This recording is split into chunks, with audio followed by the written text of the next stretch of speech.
under God, indivisible, with liberty and justice for all. Welcome, everybody. I will take the roll call. Jenna Dykett. Present. Kelly Hooper. Present. Joe Petrosky. Here. Timothy West. Present. Amelie Groove, I believe she's joining us on Zoom. Yes, I'm here. Hi, Amelie. And Josh, I believe, will be joining us later. He's in a tennis match right now. So, not sure if he'll be in person or on Zoom, but we'll look forward when he gets here. So are you able to see when people join? Okay, super. We've already connected. Yep, she's going to let me know. Any adjustments to the agenda? Yes, we have one adjustment under appointments. Ann Parlow, WHS Guidance Secretary, we're removing that for tonight. We have some unfinished business with that. Not saying that she's not taking the position, just there's a couple of those steps we need to jump through first.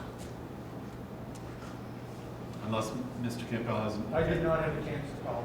All right, super, thank you. That's it. Okay, thank you. I'll entertain a motion to approve the minutes of the Winthrop School Committee meeting of April 7th, 2021, as written or with corrections. So moved. Second. First and seconded, any discussion? Seeing none, I'll call the vote by hand. I see it passes 5-0. Reports, superintendent report. So I submitted my report in writing, and I have a big piece to add to that. So before I get to the additional piece about updating you on year-end balances and purchases, I would like to just go through the rest of this. We do still have one appointment. Steve Ross will be the assistant track coach at the middle school. We have 3 resignations. Matthew Breer, high school math teacher. Rebecca Corcoran, high school guidance counselor. Nadia Thompson, the grade school student information secretary and receptionist. 1 retirement to report, Lita Blanchard, district social worker. And 1 transfer, Stacy Bourne, will be transferring from kindergarten teacher to grade school to learning lab teacher, also at the grade school, beginning next school year. So let me just get my information here. I'm going to share with you. I sent you 2, should be in your packet, 2 pieces of paper that look like this. Janet, you were so on that. Oh, sometimes it takes me a minute to hear it and realize what's going on, but yeah. Takes a second to go off too. Does everybody have it? Yep. Okay. So I've been doing this all along because I didn't put this budget together, so I've been kind of following it, tracking this for some time. And I made you aware at the last meeting that I was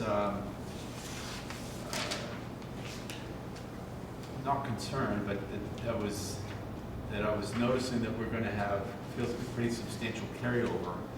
And at first I was really excited about that because I also thought, based on an earlier conversation in the year with the town manager and Bernice Boyce and the auditor, Jennifer Connors, who we met last time, that we still owed the town money, we still were in debt there and that type of stuff. And then obviously, as you all know, that is not the case. We are up to speed, we don't owe the town anything, and including our summer salaries, those are all paid. So we're whole, which means we essentially get to operate the way a lot of school committees do, which is you can anticipate a balance. You never spend the money right to the penny, so you can look at the year-end balance and what I would look to do moving forward is to, whatever we have left over, I'd like to carry about 1.5% to 2%. State allows you up to 3% carry forward as revenue for the following year. So when we get the news about where the budget stood, you got one of them. Let me just explain what this is, okay? I was telling the principal, as a result of the cancer problem that I had, I can't swallow sometimes. And so, of course, I grabbed a pill, probably I'll take on the way in, till actually my house, and it's gone. It's Still there. still there. Yeah.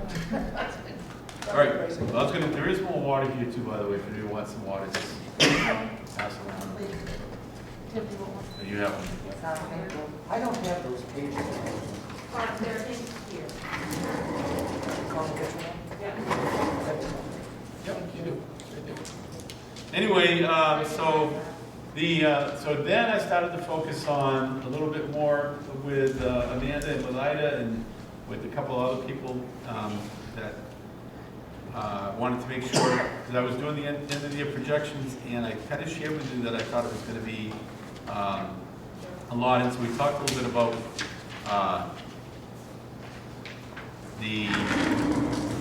what it might be and what are some of the things we want to spend it on, because a lot of these things, of course, are not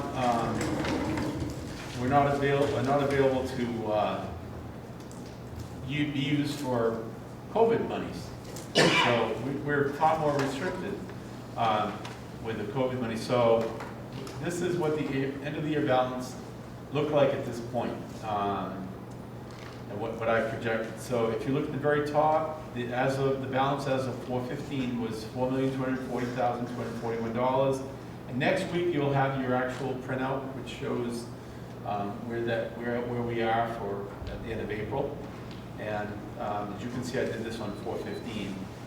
And so at that point, we're sort of trying to figure out what other things you expect to pay, or you're going to pay between now and the end of the year.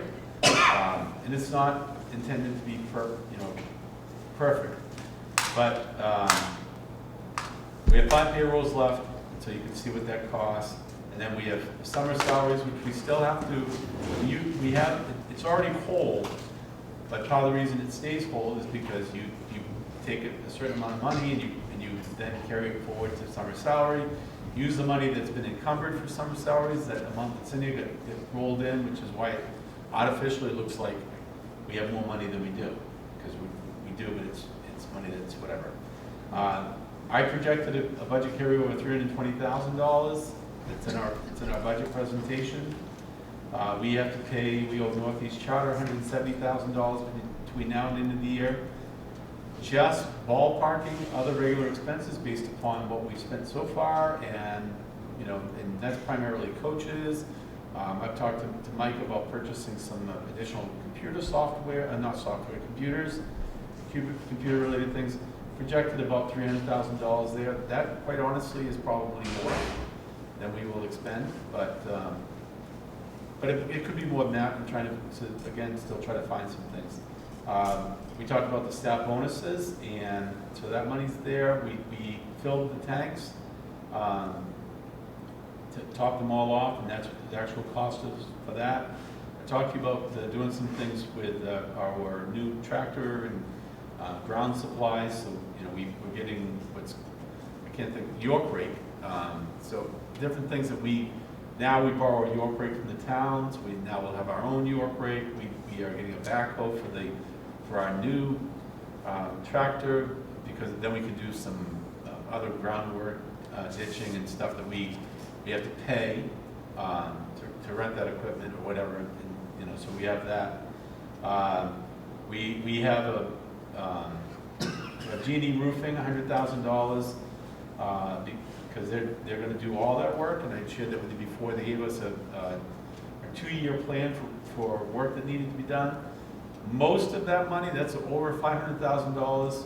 Most of that money is coming out of the ESSER 2 funds, and that project ended up costing more when I met with them. So we're going to take some out of this year's money that'll reduce the amount that's coming out of the ESSER funds.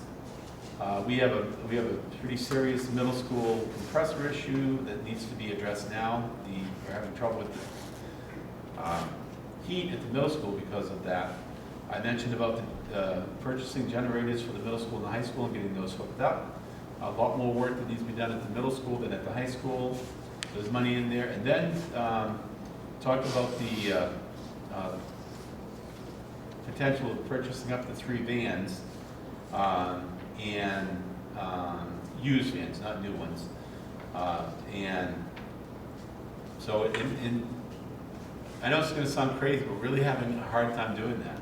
There are not a lot of used vans, passenger vans, it's not cargo vans. So we're looking for 10 to 12 passenger vans. There are not that many available, so I have people looking for them for us. So it may be that we have to only purchase 2, maybe we'll buy one out of special ed funds, so we end up with 3, and whatever. So those are the things we're looking to expend, and then you can see it still leaves us with a fairly hefty balance. What I'm going to suggest to you guys that we do is we look at earmarking that money for a reserve account or 2 reserve accounts. I know a number of people have different conversations. Joey mentioned to me again, we'd had a conversation about doing some work at the high school on the corner to fix that. I haven't got that priced out yet. I had a conversation with Jeff about some work that needs to be done here. And it's not just a matter of buying a new lift. It's, for special ed lift for the stairs, but there's some actual work that needs to be done before we can put that in place. So there's a number of things. So instead of trying to decide that right now, what I would like to do is wait till we get closer. I'm meeting with the town manager tomorrow to set the date for the referendum. In order to establish a reserve account, we need to get a specific vote by the townspeople to allow us to put it into reserve. So that will allow us an opportunity to not try to rush into purchasing. We're doing these things between now and the end of the year, which is very quickly now coming upon us. And it will leave us a cushion if for some reason I royally screwed up and we don't really have this money. I'll tell you, I was losing a lot of sleep a few months ago when I first discovered this, but the more people I have talked to about this whole process and doing this, the more confident I end up that money is for real.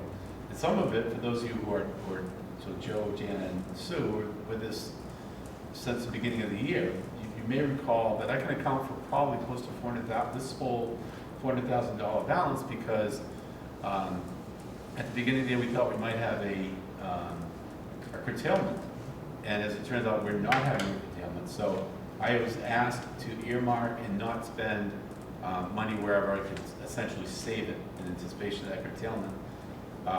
Once that we found out the curtailment was going to happen, we didn't change that. The money's still kind of there. So that's one of the that explains about $400,000 of that balance. All the rest of that sort of can't really explain exactly why that happened. Just a lot of things that either cost less money. We obviously didn't spend a lot of money, additional money in the area of transportation, which is usually pretty expensive because we didn't do a lot of traveling with COVID this year. A lot of them are COVID related. So, any questions on that part first? Kelly? Just about the grade school lift, can you tell me a little bit about, is it working okay and we just like to upgrade? Is there something more going on? No, it is working fine, but the stairs are too steep. Jeff, okay, yep. Jeff, so what needs to happen is there's cement steps. So we actually are going to need somebody to come in to probably cut those out and then build steps that actually conform to code. Gotcha. And then we'll have to replace the, I'm assuming we'll have to replace the lift. At that point. So that, yeah. Okay, so it's not an actual access issue right now? Not right now. Okay. No. Thank you. But it is out of compliance.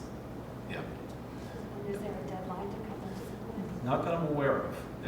Sue or Jeff? I would say it's grandfathered at this point, but it's really something we're going to need to address in the near future if we continue this build.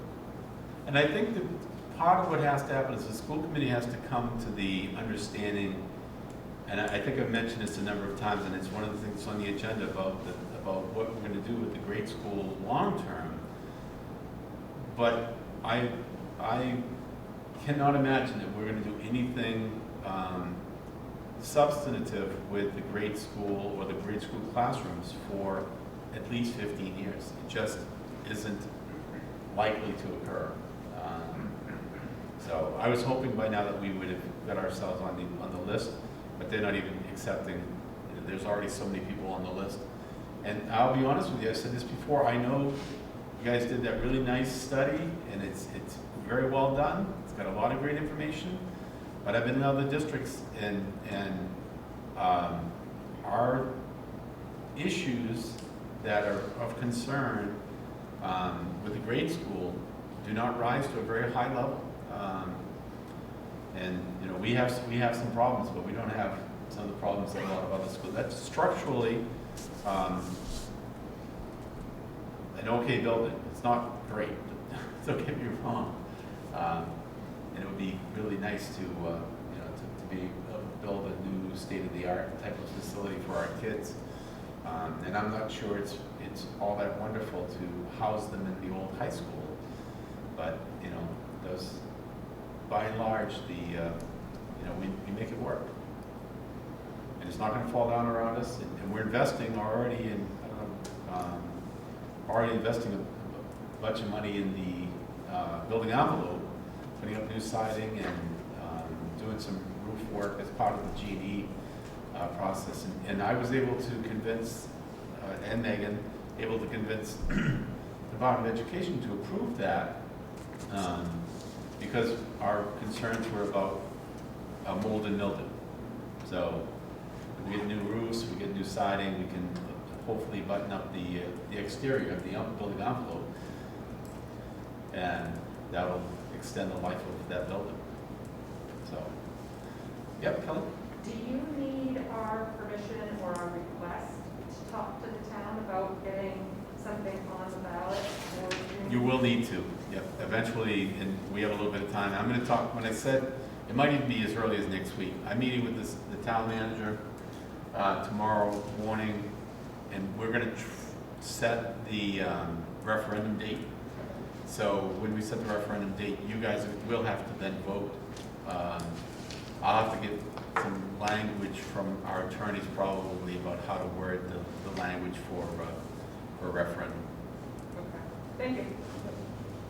So related to that, in terms of work that we need to do between now and the end of the year, at the bottom of this sheet is this is just informational right now. With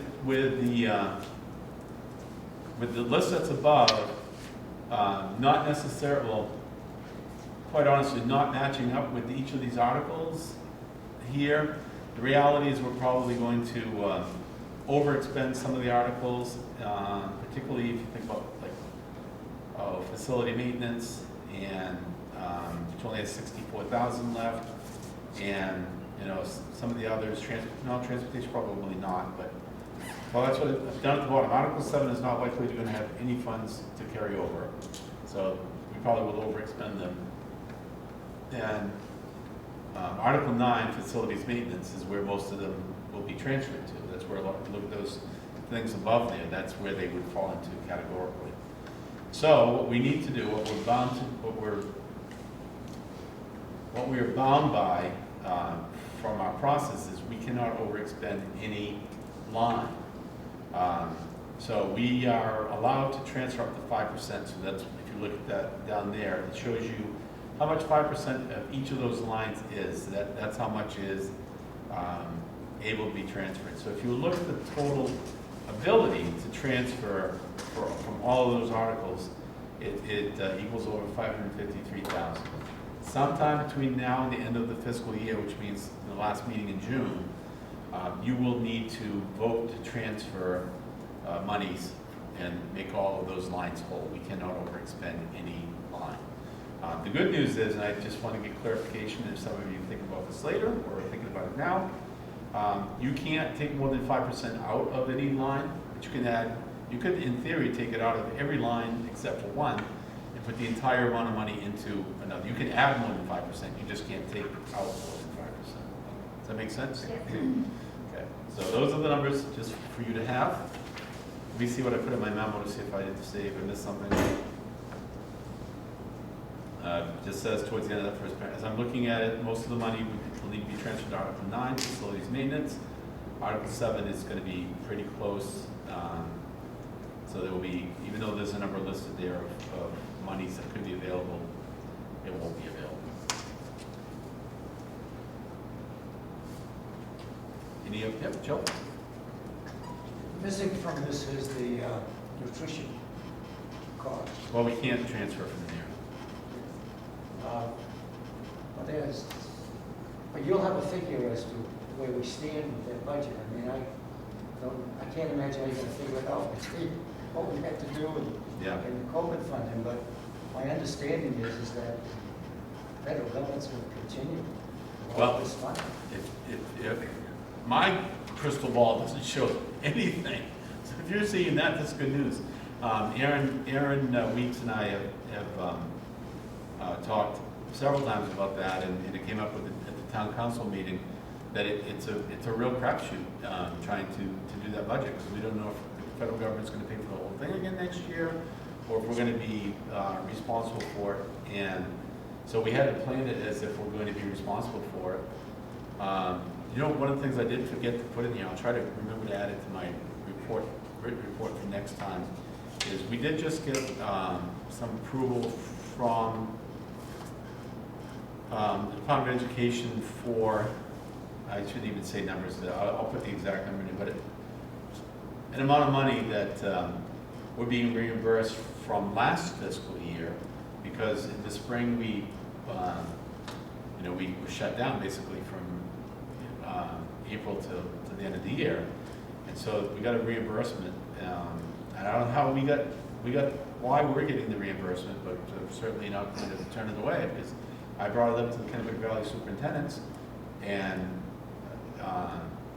nobody had seen anything like that. And I took made a copy of the letter, which came from the Department of Education, and I sent it to the Department of Education, to Dan Schuda, who joins us. He's a deputy commissioner. He joins us every Thursday, and so I sent it to him. He's like, "Wow, I have no idea how you guys got this, but we'll take it." And Aaron said, "I don't, we'll just apply it to our revenue." One other thing, is there any review of what our budget and financial standing is done by the auditors?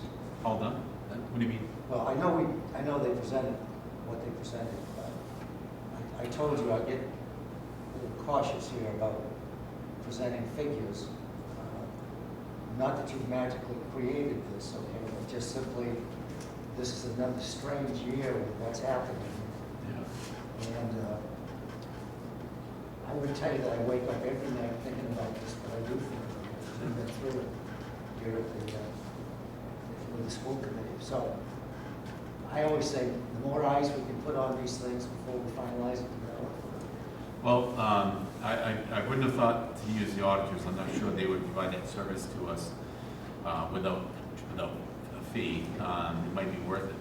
But I can tell you that a business manager who I've worked with a long time lives here in Winthrop, who's very, very good at this, has reviewed this with me. Amanda has reviewed it with me. Ida has reviewed it with me. Bernice has reviewed it with me. And she is a former auditor, so she certainly has that auditor's lens. Just the process to me, and this is what was scary for me, it seems overly simple. And so you say, here's the amount of money that you have left. Here's what you have to expend between now and the end of the year. And now I'm oversimplifying it now, but to sort of project what those costs are really not that challenging to do that. So you always try to be very conservative.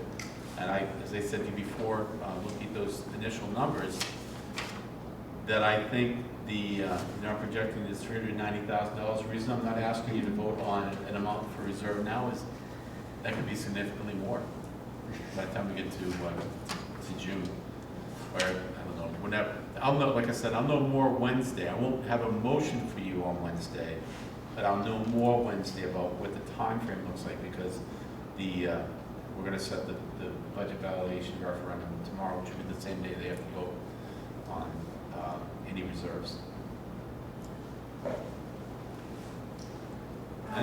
Yep. So I just have one more question. So looking at the top part of the expected expenses in the staff bonuses, can you tell me where we are in the process of getting the gift certificates? Oh, yes, I'm glad, thank you for doing it. We actually We had talked about 50, we talked about maybe more, whatever, so where we had sort of ended up, and I'm actually really, I hope this is not going to be something that the city will have issues with. We sort of went back and forth, and I got some feedback from some of you, and then obviously a lot of feedback from people in my office, and we're thinking, how do we do this and have it be meaningful and helpful to our communities? And I think, was it us? Okay, so we talked about a number of different ways, and one of the things we talked about was maybe looking at some of our local eateries and sending those out to the people. And then the more we talked about it, it's like, oh, that sort of will take away some of the luster from this whole process. So we said, and it's not a lot of money, so we said, why don't we do $100 worth of certificates? It's still about $3,200, not a ton of money. And we find 4 places in Winthrop and give them $25 because they're 4 people who are working here, so it's give them 4 $25 gift certificates, and that's where we ended up. And now you're going to make me tell you what 4 they are. Trackside is one, Fast Eddie's was one, House of Pizza was another, and we tried to find different like cuisines and stuff. And North End Deli was the 4th. There were others that were mentioned, and I can off camera, whatever. I'd be happy to tell you why those 4 were selected. I don't want to well, first of all, they were all selected because they're Winthrop only. I don't have any problem saying this. The Subway was suggested. Subway's not a Winthrop business. It happens to be a Winthrop business owner, or actually it's a Monmouth business owner actually, but that's neither here nor there. Subway's not somebody who's going to get the certificates. It's not independent. Well, it isn't even so much that they could theoretically take their $25 Subway certificate and go to Lewiston and spend it there. This way, we give 4 of our communities a nice boost, about $800 each of them, and that's we buy their certificates. The people were very thrilled when we talked to them about doing this. So yeah, that's. Have the certificates been purchased yet? They have been purchased. Okay, and they're being given out for the same as the teachers? Whatever next Tuesday is. Yes. Yeah. Yeah, it is. Yeah, so I would, one of those, Amelie's here, and I don't know, I really was hoping to get Amelie and Josh to be involved in that process. I will say another thing that I want to make sure I bring up to speed. We were talking about doing a separate check for the bonus. I'm talking to Ida she's like, we could do that, but if you cut a separate check, and she was happy to do that, they get whacked in taxes. So what we did was we created a certificate for all of the recipients with their names and whatever, and then put a little note on the back, but basically to tell them that it will be in their check, which they will get on Friday. But they ended up, and so we can give them the certificate, we can whatever and then the drivers and the other people getting the certificates, the actual gift certificates, we'll give them on Tuesday and the rest of the week. So yeah. So we can avoid some unintended consequences. Yes. Okay. Yep. Good. That's awesome. Awesome. Thank you. Any other questions? I just had one. In your report, you had mentioned reaching out to the back-to-school committee. Yes. If there's any updates on that you want to talk about, or is it too soon? Sure. No, I can. No, it's not too soon. I would say almost all of the people responded they wanted to continue for me personally, we talked a little bit today. I met with the association today. I met with the administrative team today. We didn't talk too much about the administrative team, but a little bit. But most of the people who are on the committee want to continue to be on the committee. I'd like to after talking to the association, I'd like to get the work done before the end of this school year. I don't really want to spend a lot of time over the summer doing it. So what I'd like to do is consider using Wednesdays between now and the end of the school year to see what we can get done. see if we can complete the work before the end of the school year, so we're not doing it over. A lot of people were like, love to help out, but I've got a lot of plans for the summer, and quite frankly, with the years everybody's put in, I just would not ask anybody to volunteer anytime over the summer. I was gonna say, you may need that time more, maybe in August or mid-August, because things could change. I mean, that's sort of, what the way our district is looking at it, we can make all these plans, but it can change in August, it can change, in September, but we don't want to invest a lot of time, wasting a lot of time when it's still up in the air. So I think the, more than anything else, and this is one of the things we did talk about at administrative team meeting today was, I think there's some of the decisions that we need to get more guidance about so that we can complete our ESSER III application. So we need to get some of that information in advance. I think that reality, what you're saying is probably true, but I think what we'd like to do, I think the information is only going to go one direction unless, I probably shouldn't say that, shouldn't say it publicly because I'll jinx it. But I mean, my hope still is that we come back to school 5 days a week next year, and whatever, we have a number of different, would like to not specifically have a school-sponsored remote type thing, but those are the things we don't really know. We need to talk about with the committee, so I don't want to jump too far ahead. But I think we can get a lot of those parameters in place, but we need to talk to the committee about things that we're required to talk to them about with the ESSER III funds around a focus on supporting students who have learning loss due to COVID, the amount of time that people have had to miss and that type of stuff. So those are, and I will tell you, one of the things the administrative team has been really clear about this, and I certainly don't mind sharing this, and maybe this will be a shameless pitch if anybody, God knows who's listening to this broadcast, but I think the top priority for the administrative team and myself is looking at addressing social emotional issues for our learners and our teachers. And so we are currently in the process of looking to hire a social worker. You saw Lita has tendered her resignation. And if we can hire more than one, if we can hire 3, that's what we're going to do. That is our highest priority at this point. So we need to know those things before we can complete the ESSER application. And so the sooner we get going on that, the better.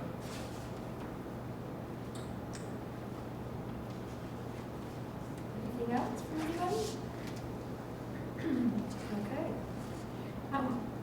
I just want to take a moment to say congratulations to Stephen Ross and to Stacy Moore, and to thank Lita Blanchard for all of her hard work and to enjoy your retirement. And we wish all the best to Matthew Greer, Rebecca Corcoran, and Nadia Thompson. Thank you for all you've done, and we wish you the best.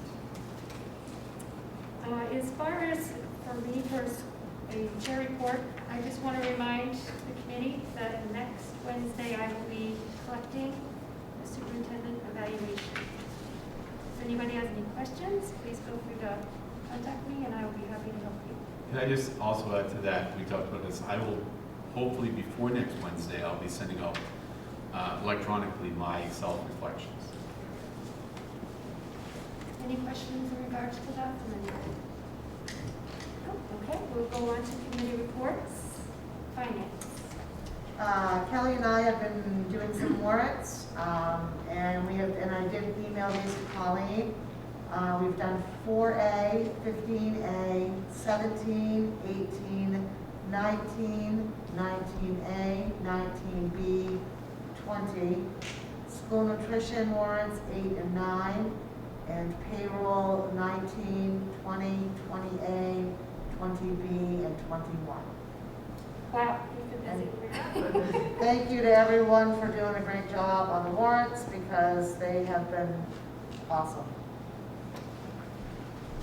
For policy, we met tonight, and the first thing that we discussed was how we're going to move forward with choosing policies, and what we decided is that we're going to go by sections, and we're going to start with actually the back, with I think it's K, because those are the most student-related policies. So we will be bringing them forward in sections to you all. And we're going to start that probably realistically in August.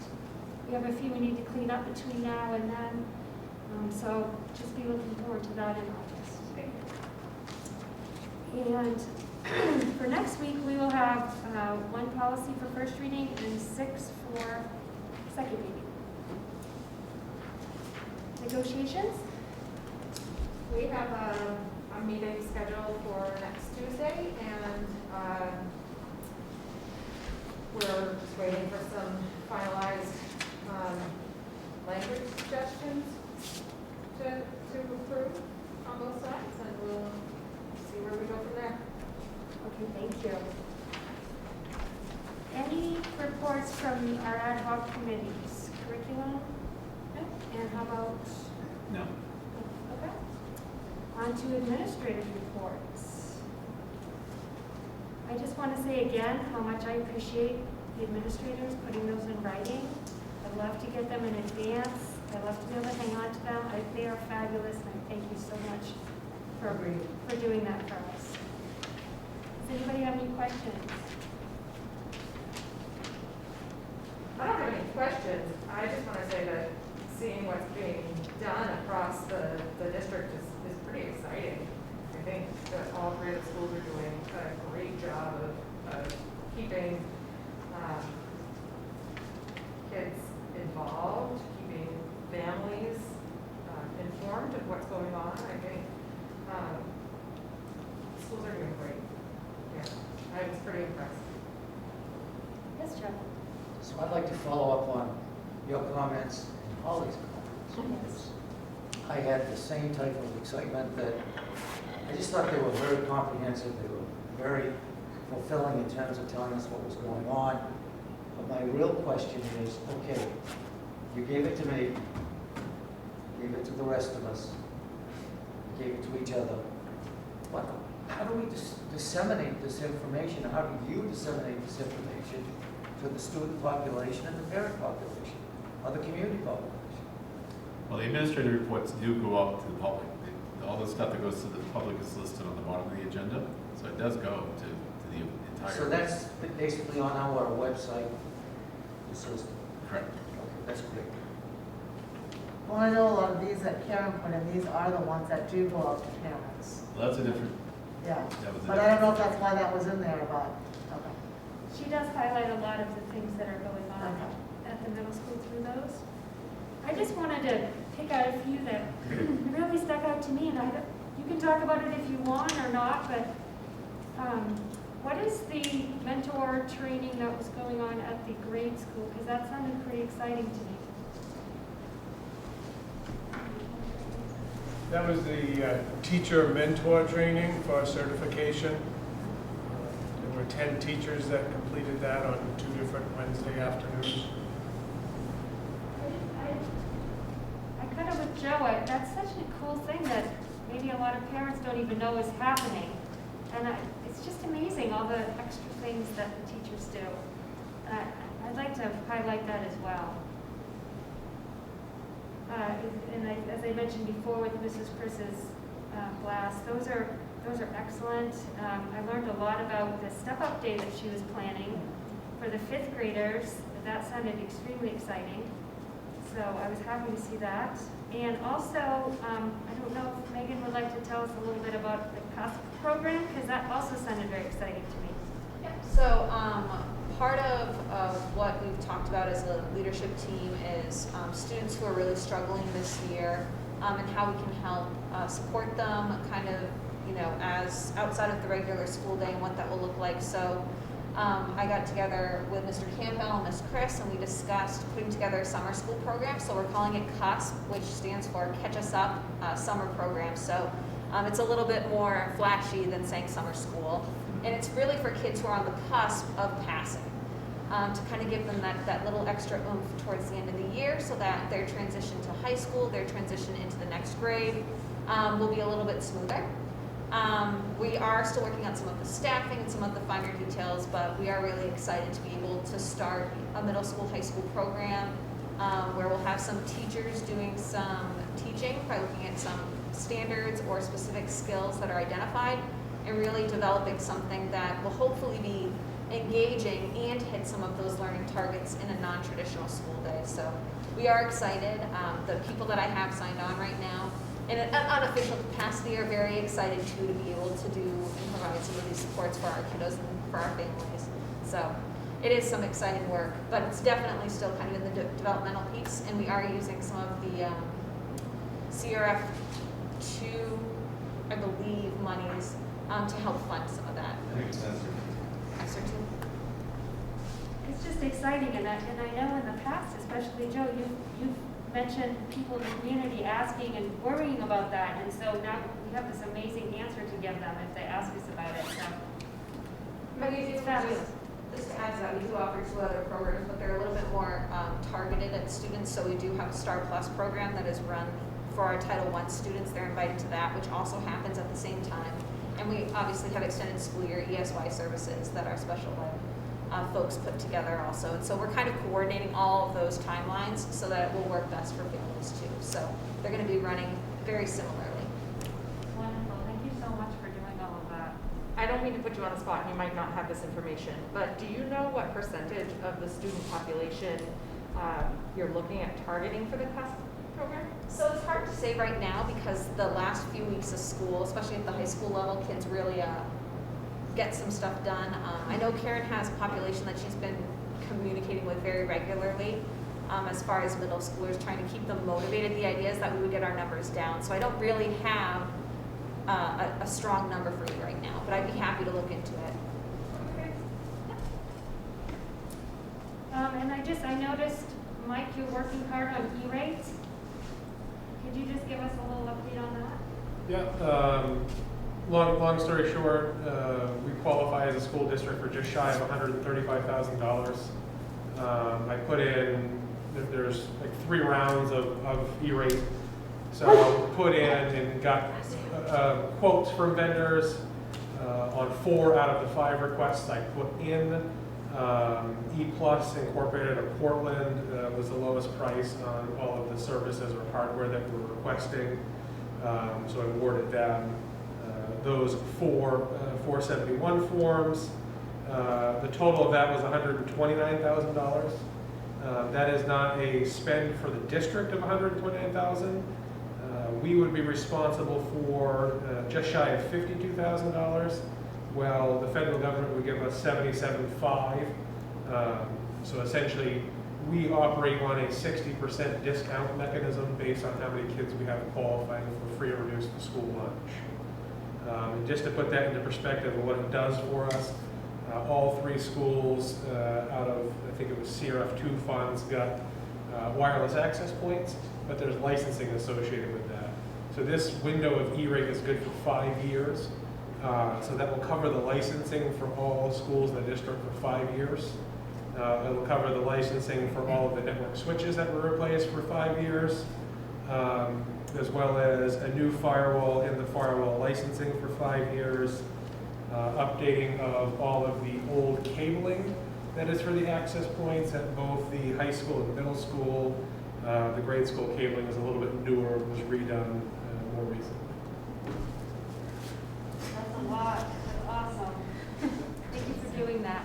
Yes, Marsha Lesky just mentioned back to the mentor training. yeah. We now have 18 newly trained mentors for the district that completed the DOE mentor training program. Awesome, that is awesome. Thank you. And I will add on to that some of those are actually special ed teachers as well. We had, I think, 1 trained special ed teacher within the district, and now I believe there are 3 or 4. That's awesome. And it's great that Marcia should certainly be recognized because she leads that program, that training. Thank you, Marcia. Mike, are you on target for getting the Chromebooks and all situated for next year? We have purchased and already received, and they're already prepped for the high school, 195 out of the 230-ish students that will be at the high school next year. I'm going to be purchasing additional ones, which are some of the stuff that Jim was talking about earlier, so that we have the entire high school on new equipment for math books, We're more than likely shifting pre-K and kindergarten kids to tablets. And we have enough Chromebooks that we purchased last year and got from the DOE that'll cover the remaining grades at the grade school. We may purchase additional devices for the middle school 6th graders. But the MLTI program is being revamped too, which covers the 7th and 8th grade at the middle school. And forgive me if I'm wrong in the grades, but I'm pretty sure they don't cover 6 in the first year, it's 7, 8, but don't quote me on that. Still waiting for MLTI to release their pricing on that. But other than those MLTI devices and potentially 6th grade and some additional at the high school, we have everything on site.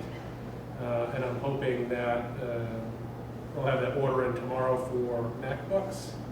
And then a little bit longer on the tablets. I want to kind of evaluate what we can use that'll be a little bit more appropriate than what they've been using this year. I don't know who to really direct this to, but it just made me think when you were talking about everything that's been updated, and looking at Mark's letter and looking at, can we talk about graduation? Is that? Yeah. Can we talk about graduation? I don't want to go in depth about graduation, but is that out to parents? Yes, a letter was sent home. Okay, I didn't want to ruin anything and say, Nope. okay. Nope, it was out. So if it's in the gym, I'm assuming you might be able to use the NFSH system to broadcast that? Is there going to be sound?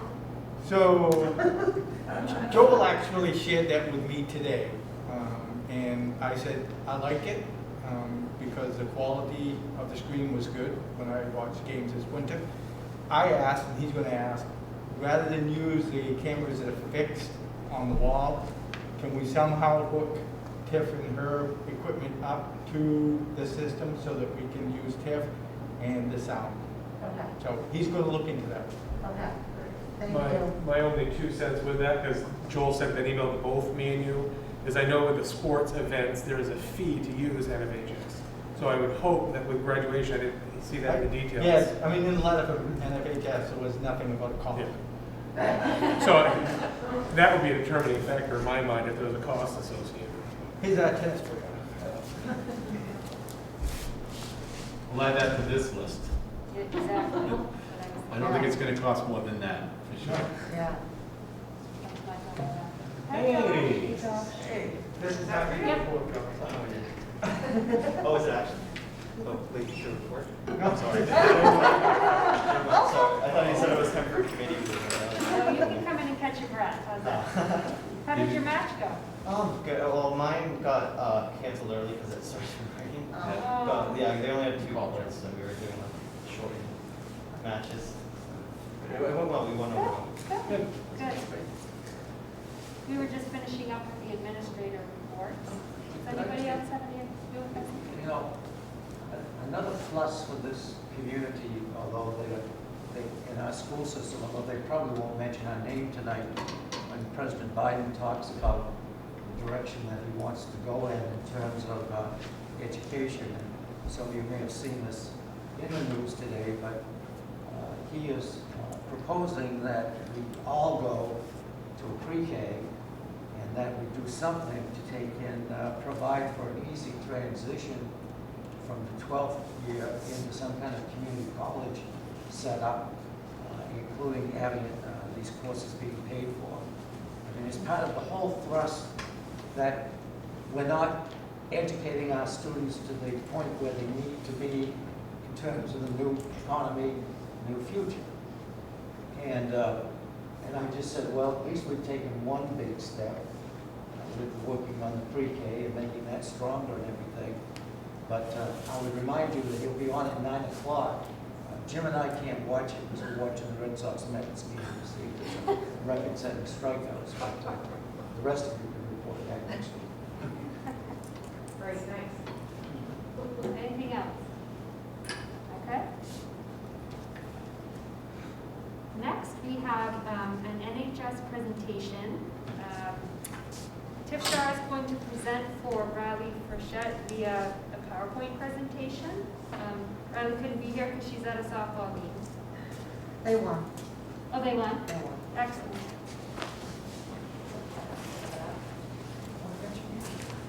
So So Ms. Shaw, while you're setting up, I know you can multitask, are we going to be able to have sort of an expectation that there'll be somebody from now till the end, or should we not plan on? No. Oh, I thought there were like enough NHS people that needed to present that we basically put them on. Okay, I'll let you guess.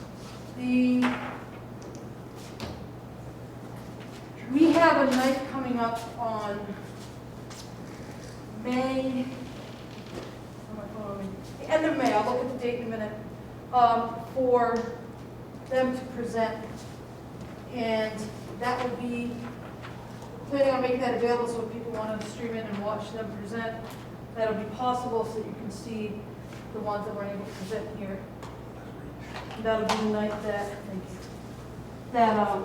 they get their stoles for graduation. So we have a meeting next Wednesday.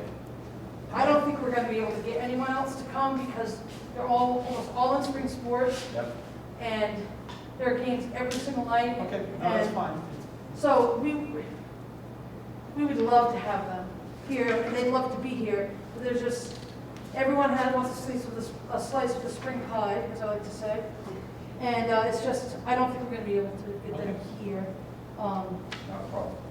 But if you're interested in what they've done beyond the ones you've seen here, they are going to be presenting them at the end of the month. I believe it's on a Wednesday night. I think it's the last Wednesday of the month, but I'll have to double check my calendar for that.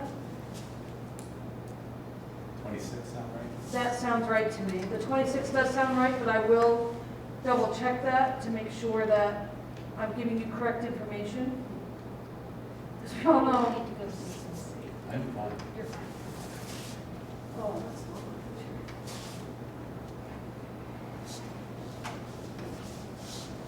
picture. This picture's little.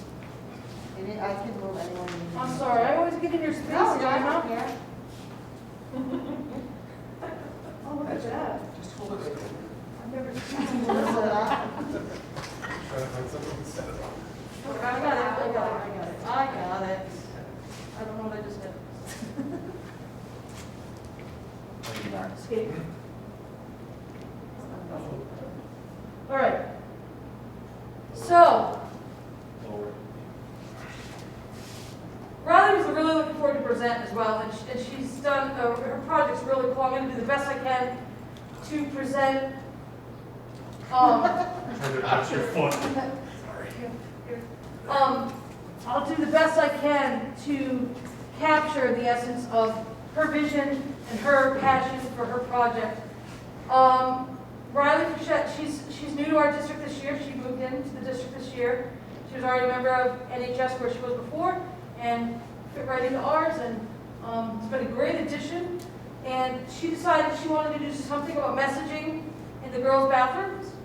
And she presented to Mr. Campbell, and this is what she presented. She said, my goal for this project is, she understands that her project cannot cure the people suffering from mental disorders, but she hopes that her project can, day by day, help girls feel a little better about themselves. She wants the girls' bathrooms with WPS to be a safe place for the students, and she believes that redoing the bathrooms can help a lot of our female students, be more, I'm nervous, I'm sorry, be more positive, feel more confident, and teach the importance of being kind to others. And so that was her mission with this. She presented, had a great PowerPoint, she presented to Mr. Campbell to get his permission to do something to the bathrooms, which he heartily agreed to her doing. And she chose quotes that would encourage body positivity and used Ms. Dyke's vinyl cutter to clip sticky letters. Kerrigan and Ms. Dyke and Mrs. A were all there to help her out. And these are pictures from, they did this over April vacation, so it'd be a surprise to the girls when they came back from vacation. This was just done in the bathroom. So these are just some pictures of them working on getting things prepped. And then on the doors in the bathroom, they now feature quotes that encourage positive self-body images. Be beautiful, hello beautiful, the prettiest thing you can wear is a smile.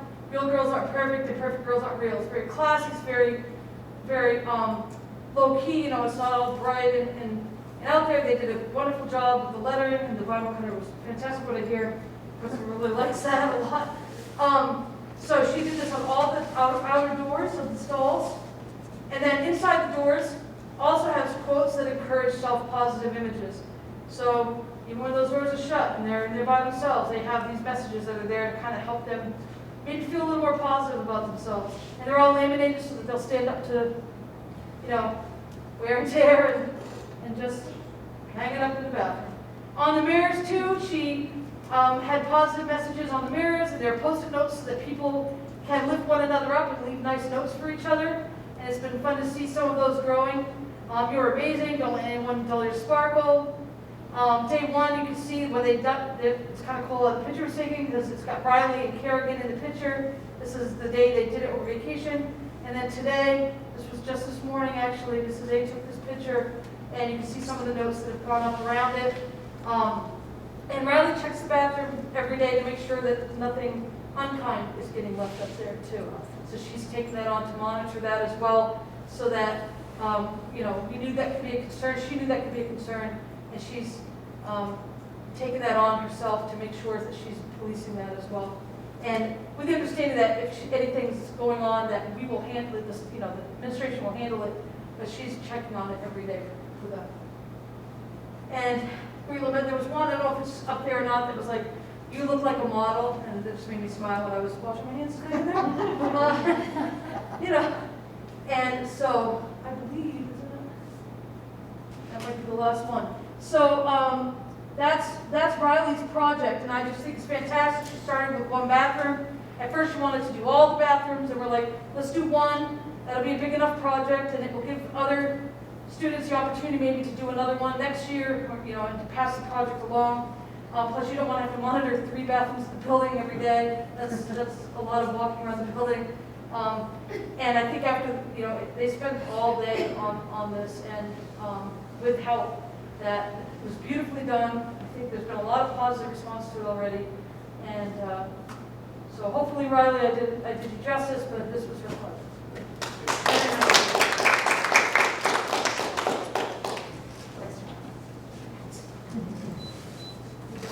Yes, absolutely. Oh, and Mrs. A wanted me to let you know that she's not here tonight because she was taking pictures at a tennis match as part of the yearbook supplement. They have to get that done, and she had to go to this one tonight to get pictures. So she's sorry she's not here as well. Get your picture taken, Josh. I think so. Maybe. Mr. Campbell? Thank you very much for sharing that for Riley. Great job, Riley. Old business. I'll entertain a motion to delete policy GDMA, Central Office Employee Benefits and Compensation, which is a second read. So moved. Second. Moved and seconded. Any discussion? None? Okay, then I will call the vote by hand. Vote passes 5-0. New business. I will entertain a motion to nominate Nathan Madera as Winthrop High School math teacher. So moved. Second. Moved and seconded. Any discussion? I have some discussion first, because it's, nope. No, I mean, I don't need to, go ahead. Well, I'm not going to talk about Nathan, except that this may be a little confusing for people, but I certainly want to be, if for heaven forbid this doesn't work out, I want you to understand the process. Now, I'm not 100% sure if people are totally familiar with the whole process, but in the state of Maine, it's a 3-step process for getting a new staff member on board. Step 1, the superintendent has to nominate the person, as I've done here. Step 2 is you elect. And most people think that once you elect, it's the end of the process. It's not. Step 3 is I issue a contract. And you can't make me issue a contract. If I don't, if something comes up and I don't want to issue the contract, I don't issue the contract. It's only happened once in my 16 years. This may be the second time. There's nothing wrong with this candidate. Mr. Campbell and the committee did a great job. This young man is coming from New York. He's he graduated from Maine High School, not too far from here. went to a Maine college and has been out of state teaching in New York City for 4 years. Would be a great catch for us. We're excited. So I met with him, and he was totally honest with me. He has other options. So I said to him, what I'd like to do is take your name to the school committee. Hopefully you'll all approve it. And then I will talk to him on Monday, and he will tell me whether or not he's accepting our offer or if he's going to go somewhere else. So I want you to know that. For some reason he says no and we don't hire this person. Say, what happened? Now you know what happened. So, and that's part of the reason we have a 3-step process. I could have theoretically waited to push him off till next Wednesday, which probably in hindsight I should have done. But I was like, there's no real reason to do that. This agenda was already made when we had this conversation. He is very interested in coming here. He felt good about the interview, felt good about our conversation, but wasn't going to close all the doors that he had available to him. So that's a possibility. But I'd still like to ask you to approve his nomination. Do your part, step 2. Jan? So, just to understand that, if we elect to hire someone, the reason why, because that's, our job is not to hire and fire people, it's to go on your recommendation, so that's why that would have that sort of step in there, because I've never heard that before. Yeah. I always thought like once school committee approved someone, then it was a done deal. Yeah. And I would assume normally it is, but. So I've just in never most of the did that. cases, like I said, one time in 16 years, and you used to, if you were listening to a Drummond Woodson presentation, they would say, if they're talking about this, they would say, if between the time the school board elects and you issue the contract, you find out the person is an axe murderer. Well, I didn't really want to use that example, but they use it. You know, and I decide I'm not comfortable with that. Then I'm going to say, sorry guys, I'm not. Does that have to go back to the school board or no? No. Just- No. Just I never knew the that. hiring process Yeah. over. I would be remiss if I didn't share that with you in that case. And the one time, I don't remember the circumstances on the time before, but I did report back to the board. It's just a reporting, not no vote or something that you do.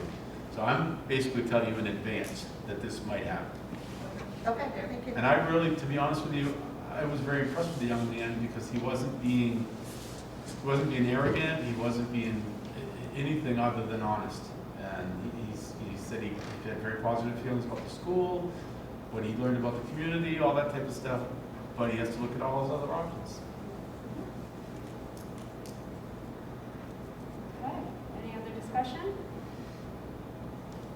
I will call the vote then. By hand? Vote passes unanimously. I will entertain a motion to approve the work agreement for central office staff for 7/1/21 through 6/30/24. So moved. Second? Moved and seconded. Any discussion? Yes, I do. Okay? So I went through this and I have a couple questions and a few grammatical things that I'd like to see changed before we adopt this. If you look at the definition of full-time, on the second line, right now it says leave time / vacation, but other places that is referenced as leave with pay. I'd like to have that match the other reference. They're two separate things. Leave time and leave with pay are two separate things? Leave time and vacation are separate Correct. things. But in other places here, it doesn't say leave time, it says leave with pay. So I'd like to see it match that it either says leave time everywhere, or it says leave with pay everywhere, instead of there being two different topics and potential confusion down the road. Yeah, so the correct term would be leave with pay. Right. So on that second line, near the end, I got it. It's Okay. up, yep. and then down in severance, on the second line, for a minimum of 10 consecutive years. Thank you. And then on the fourth line at the end, 20 years of consecutive service, it says and employee shall receive, and it should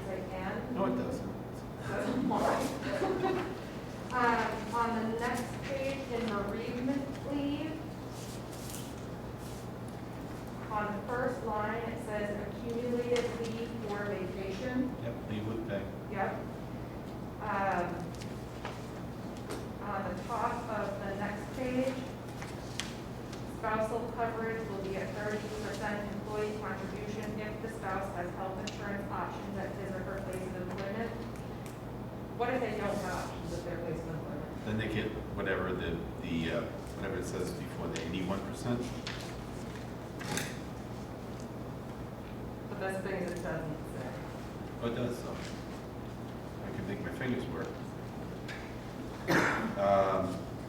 I'm sorry, it's number 2, the two-person or other MEA Oh, choice plus. 19%, okay. Thank you.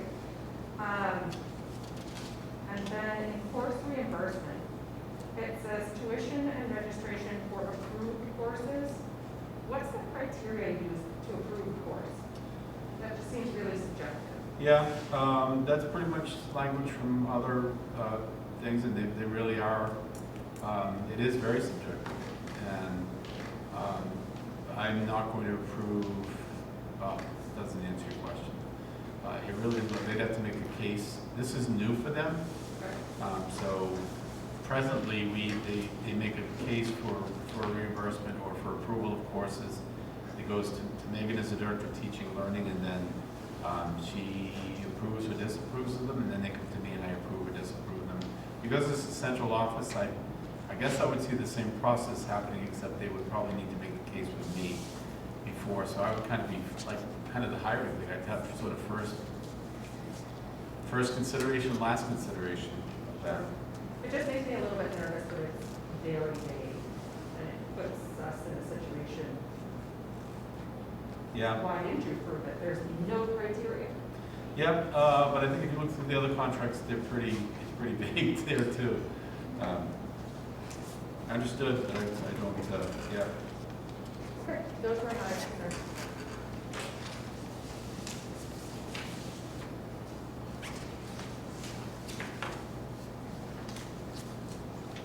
So can it be understood that we will make those corrections in the,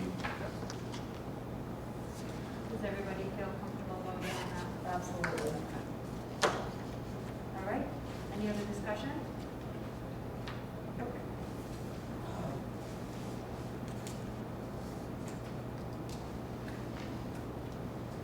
I was just worried about, and I looked at the administrator, adult-ed administrative assistant.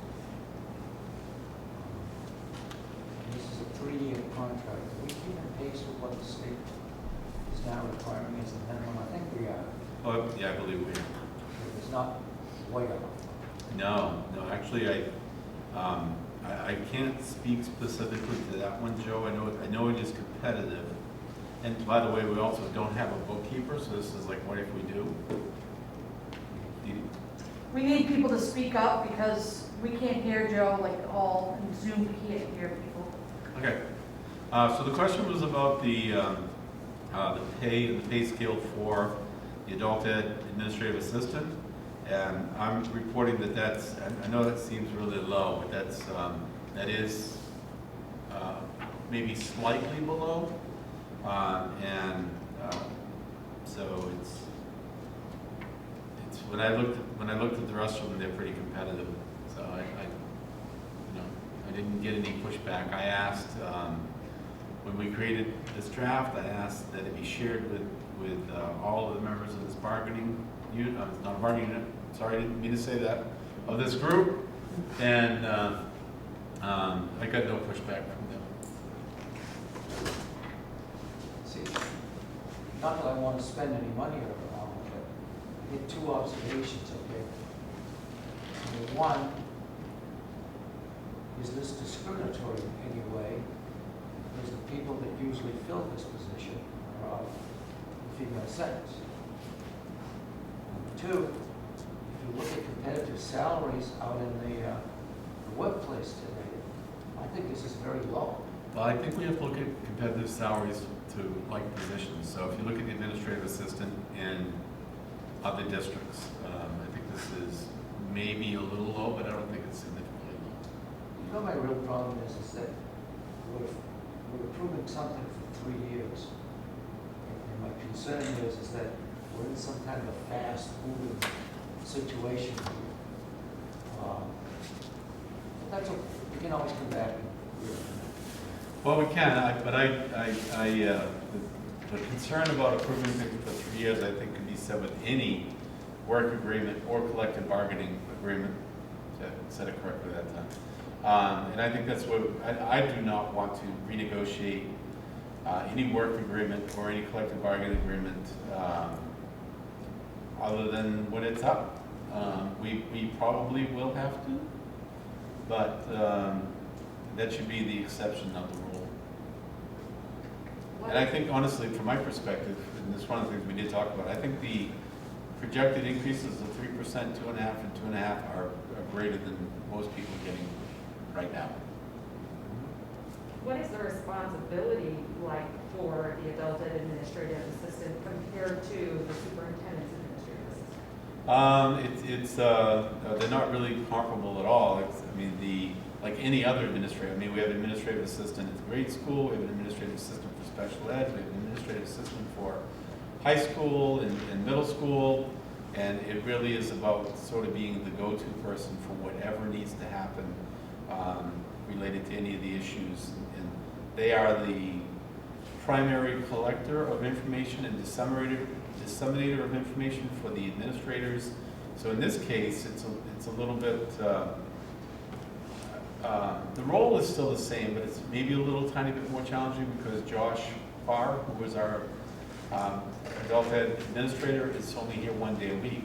So the person who's currently in the position only has sort of that face-to-face interaction 1 day a week, but he's available by phone all 5 days. And, you know, and you probably don't know Kelly, and Tim, you probably don't know either, but he restructured, he was 2 days a week here, but he restructured his position so that he'd only be here 1 day a week, so that this position could actually qualify for full-time this year. She wasn't full-time up into this year, so he feels very strongly, and he's not online, is he? Yeah. He feels very strongly that this is the best way to run the program. She has probably a lot more day-to-day, collecting, maybe even authority, for lack of a better term, with making decisions around adult ed. But that's because she's the only one there and only has Josh at 1 day a week, and that's her nature. We're pretty fortunate that we have her. She's pretty impressive and willing to sort of not be afraid to take charge. So the reason that I ask that is I'm looking at the adult ed administrative assistant versus the only other administrative assistant in here is the superintendent of schools administrative assistant, and there's a big disparity in hourly pay. And there's a big disparity in job responsibilities. That's what I was asking. Yeah. Is the adult ed administrative assistant's responsibility significantly less than? Yes. Okay, nice. It may be less than the superintendent's assistant, but it's a major connection to our community. It's a person who works by themselves a lot, who does not see anybody on a regular basis, but maybe the WPS person comes every day or something. And the supervisor is not there. Superintendent doesn't go down there very often. Nobody goes down there very often. But the people that she's dealing with, it's a unique community thing, which gives me more credits for being my stodgy or something old Republican self to say, we're not paying them enough. Wow. And it's a great conversation, and I think I would be happy to take that up with Josh. But I think I know he's very comfortable with this, was his recommendation. And honestly, if you want to do a comparison, my issue with the policy was that it was a policy, and I found nobody to support the need for it to be a policy. And so virtually all of the language, it's certainly not 100%, but is based upon language that's in there.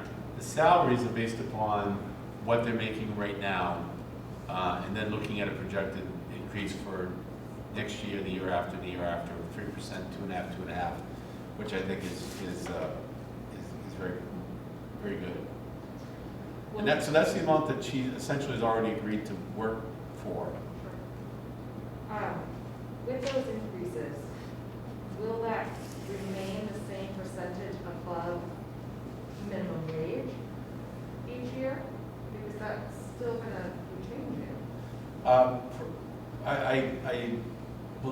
well, but we'll see. If it's not, then we won't, then it'll go back to Joe's point, we'll have no choice at that point.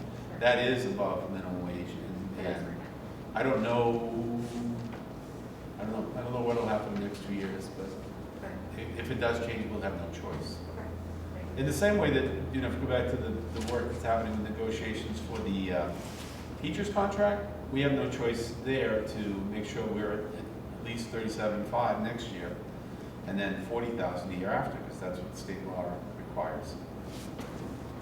Okay, thank you. You're welcome.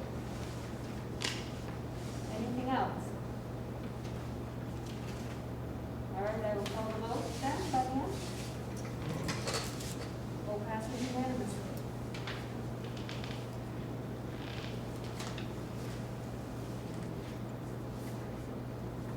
Any public comments?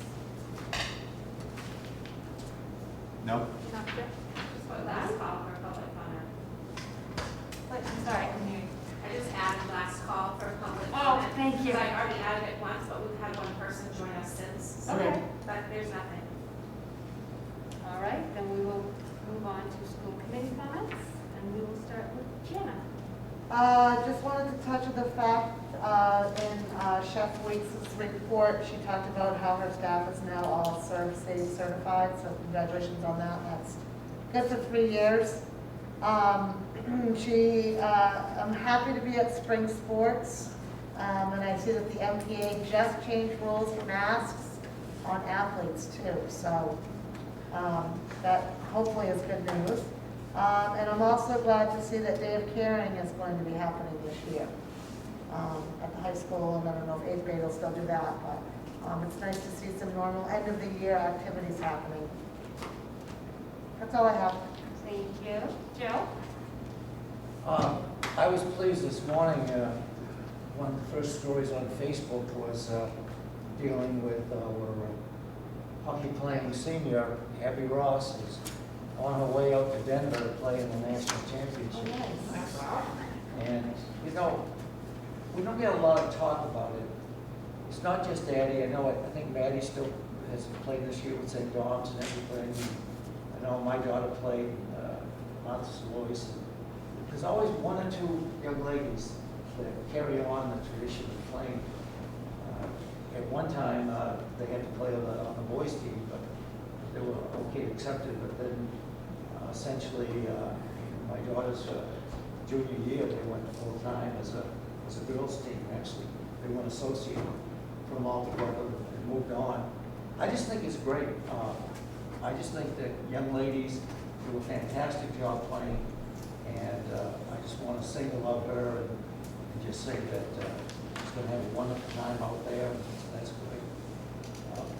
I'm really excited about the word about you might be able to get at least the parents and the siblings into the gymnasium for graduation. Yes. And I know you guys have been working real hard just in case you had to be outside too. But I'm also scared. Who knows where COVID is going? You read the Lewiston Sun paper this morning, and they closed down the Clover Manor again. For one reason, it was because people who were already fully vaccinated came down and tested positive for COVID.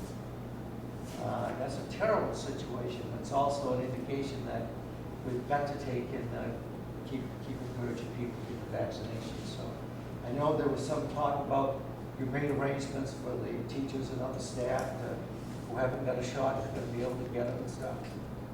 And I've seen some postings like at Walgreens, they've had extra shots available, etc. So let's keep pushing it. Let's get it done. And see what happens. Thank you, and I want to add that Abby Ross is also an amazing field hockey player. Kelly? The only thing I really wanted to say after today's meeting is Riley, you did an amazing job. I really appreciate the thought that went into that program that you're doing, and I think lifting ladies up is really important, and I'm impressed. It really is.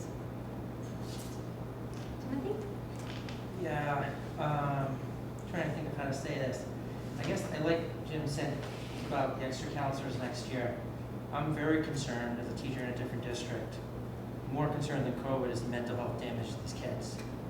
And I think it's not just next year or the year after. I mean, this is going to be a multi-year damage, I think. And I'm concerned just what that's going to play out with these 6, 7, 8-year-olds as they're middle school, high school. I think the damage is going to still be there. And I'm just very concerned. So I definitely think we definitely need to look at extra counseling. And how do we even counsel them? I don't even know how do we even approach these kids. I don't even know how to even talk to them because I don't think they understand the damage has been done. The constant isolation, the constant things being taken from them. So it's a major concern. That's my little spiel. Thank you. Josh? I don't have much, just for whoever wants to listen to me. Just like a quick reminder, I think it's great that we're kind of moving towards a sense of normalcy and like towards the MPA and like taking the masks off and stuff. But just kind of a reminder to whoever's listening that we kind of are still kind of going through a pandemic, and like Mr. Petrovsky said, we're still seeing those numbers go up even though some more vaccinations are coming to people are going to their second shot. And so just for any students or any parents kind of listening, just a reminder that even when we're outdoors, just distance if you're choosing to take your mask off.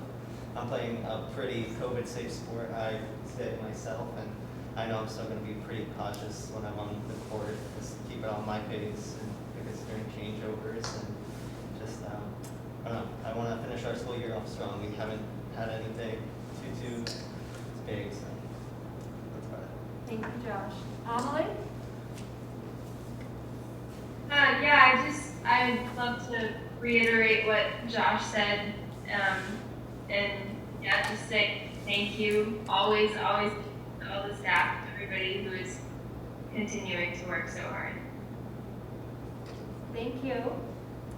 I wanted to congratulate the latest recipients at the high school for Teacher of the Quarter, and I think also Staff Person of the Quarter, which is Crystal Anazuski and Stephen Esculias. I heard that the students really wanted to acknowledge staff people, not just teachers, and so just wanted to say congratulations to them. And also, I'm not sure if the public realizes how much the teachers and the administrators do besides their job, and I want to talk specifically about the interviewing for new positions or positions that need to be filled. I've got to sit on a couple of interview committees, one with the middle school, one with the grade school, and it was such a great experience for me. I kind of got to see the teachers and administrators in action and just learn on a personal basis their level of dedication to top quality education and also social, emotional learning for the kids. And it's just been a wonderful experience for me, and I wanted to thank those that invited me on their interview committees, and I'm available for more. And I just, kind of what Joe was saying earlier, I just want people to know all that goes on, above and beyond just the school day. So congratulations on all you do. There is no executive session, and so without objection, I will declare this meeting adjourned at 7:24.